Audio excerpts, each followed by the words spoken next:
नमस्कार, आप देख रहे हैं किसान तक और मैं हूं आपका दोस्त संकेत शर्मा। आज इस वीडियो में बात करेंगे देश के मौसम की, यानी देश में कैसा रहेगा मौसम का हाल, कहां आएगी आंधी, कहां आएगा तूफान और कहां गरज चमक के साथ बिजली गिर सकती है। तो वीडियो के अंत तक बने रहें ताकि आपको पता चले आपके राज्य का, आपके जिले का कैसा रहने वाला है मौसम का हाल। तो मेरे पीछे आप नक्शा देखेंगे, इस समय भारत के नक्शे में उत्तर दक्षिण पूर्व पश्चिम की मदद से हम आपको बताएंगे कि आईएमडी का पूर्वानुमान क्या कहता है, देश के किन हिस्सों में बारिश हो सकती है और कहां मौसम साफ रहेगा। तो आपकी जहां जहां नजर जाएगी आप देखेंगे कि अधिकांश हिस्से इस समय हरे से दर्शाए गए हैं, तो यानी कि मौसम यहां पर अधिकांश हिस्सों में देश के साफ रहेगा। लेकिन दक्षिण की अगर हम बात करें, दक्षिण में अभी भी तमिलनाडु, पुडुचेरी, केरला में अभी भी भारी बारिश हो रही है। तो बीते 3-4 दिन से लगातार केरला के जो मौसम है, तमिलनाडु का जो मौसम है, वहां पर भारी बारिश देखने को मिल रही है। यहाँ पे तेज हवाएं चल रही हैं, साथ ही साथ यहाँ बिजली गिरने की संभावना लगातार जताई जा रही है। तो यहाँ के लोगों को भी सावधानी रखने की आवश्यकता है। अगर हम बात करें 27 अक्टूबर की, 27 अक्टूबर में देश में कैसा रहेगा मौसम का हाल, तो जहां जहां आपकी नजर जाएगी आप देखेंगे कि अधिकांश हिस्सों में मौसम साफ है। यानी जो तूफान बन रहा था, यानी कि जो तूफान बना था बंगाल की खाड़ी और अरब सागर में जो बना था तूफान, तेज बना था, वो कहीं ना कहीं टकराया यमन में और ओमान में जाके, और बंगाल की खाड़ी में जो तूफान बना था जिसको नाम दिया गया था हमून, वो कहीं ना कहीं तटीय इलाकों से टकराया है, बांग्लादेश के वन्य कुछ इलाकों के। तो इसने अपना प्रभाव थोड़ा कम कर दिया है। लेकिन आईएमडी का पूर्वानुमान है कि देश में 29 से 30 अक्टूबर के बीच में एक नया बारिश का दौर शुरू होगा।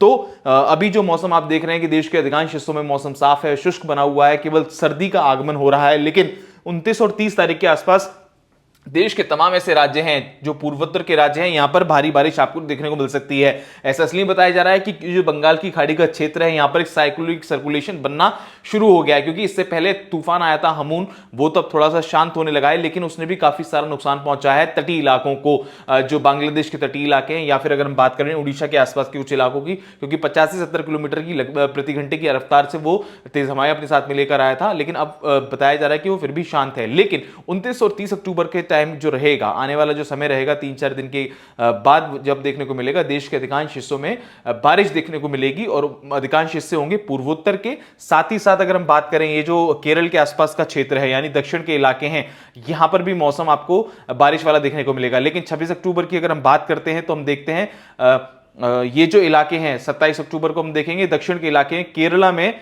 आपको कुछ कुछ जगहों पर भारी बारिश देखने को मिलेगी। अधिकांश हिस्से जो हैं देश के वो साफ रहेंगे।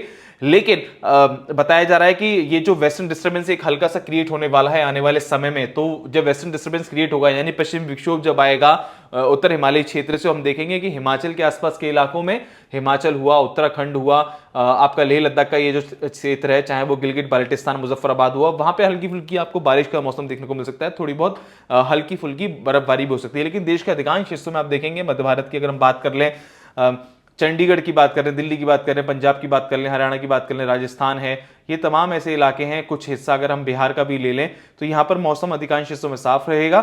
लेकिन आने वाले समय में बताया जा रहा है पूर्वोत्तर के ये जो राज्य हैं, जिसमें असम, मेघालय आता है, नागालैंड, मणिपुर, मिजोरम, त्रिपुरा आता है, यहां पर 29-30 तारीख के आसपास भारी बारिश देखने को मिल सकती है। ये जो साइक्लोनिक सर्कुलेशन बन रहा है बंगाल की खाड़ी में, ये अपना सर दिखाना स्टार्ट करेगा।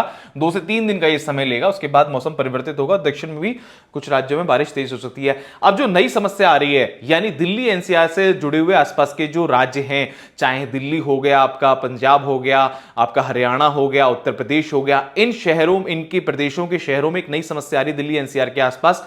अब स्मॉग की स्थिति बन रही है, यानी एयर क्वालिटी इंडेक्स इतना बढ़ता जा रहा है कि आदमी का जो सांस लेना अभी है वो भी दोबारा हो रहा है। और हाल ही में एक रिपोर्ट आई है जिसमें बताया गया कि देश के जो सबसे ज्यादा प्रदूषित शहर हैं, उसमें हरियाणा के कई ऐसे शहर हैं जिनको चिन्हित किया गया है, जहां पर जिले हैं जहां पर बहुत ज्यादा प्रदूषण का जो है माहौल बना हुआ है। वायु प्रदूषण वहां पे बहुत चरम पर है। और जरूरी नहीं है कि जो वायु प्रदूषण बढ़ रहा है ये केवल आपका पराली जलाने से बढ़ता हो। ये बताया गया है एक रिपोर्ट में कि जो कंस्ट्रक्शन का काम होता है उस कारण से, या सड़कों पर चलने वाले जो वाहन होते हैं उस कारण से भी, क्योंकि ये जो इस समय होता है पूरा दिवाली के आसपास का समय होता है, इसमें धुंध भी छाती है और जो मौसम होता है वो कोहरा लेकर आता है, सर्दी का मौसम कोहरा लेकर आता है। तो कहीं ना कहीं एक चादर, धूलनुमा चादर ढक जाती है वातावरण में, जिस कारण से ये पूरा स्मॉग का वातावरण बन जाता है। लेकिन हम भी किसान तक चैनल के माध्यम से आपसे यही अपील करेंगे, आपसे यही निवेदन करेंगे कि अब ये जो मौसम आ रहा है ये खासकर बच्चों के लिए, बुजुर्गों के लिए, आम जनमानस के लिए काफी खतरे भरा है। क्योंकि एक दौर था जब हमने देखा था, कोविड का दौर था, लोग अपने मास्क लगाते थे चेहरों पे।